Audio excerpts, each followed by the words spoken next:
অবশ্যই মুসলমান হলে ভিডিওটা ফুল দেখার চেষ্টা করবেন।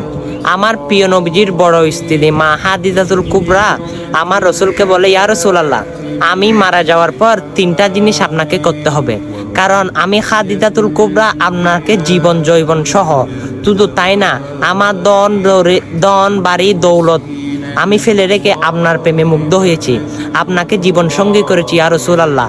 আমি মরার পর আপনাকে 3টা শর্ত পূরণ করতে হবে। প্রথম শর্ত হচ্ছে আমি মারা যাওয়ার পর আপনার জামা মুবারক দিয়ে আমার কাফন দিতে হবে। দ্বিতীয়ত হচ্ছে আমি মারা যাওয়ার পর আমার যে কবরটা কোরানো হবে সে কবরে আপনি রসুল শুইতে হবে। তৃতীয়ত হচ্ছে যখন মুনকার নকির আসবে আমাকে সওয়াল জবাব করবে, তখন আপনি নবী আমার সওয়াল জবাবের উত্তর দিয়ে দিবেন। সুবহানাল্লাহ। তখন আমার রসুল এই 3টা কাজ করলো। মা হাদিজাতুল কুবরার কবরের পাশে চলে আসলো, এসে বসে আছে, দেখে জিব্রাইল আমিন হঠাৎ নাজিল, ইয়া রাসূলুল্লাহ, আমি জানি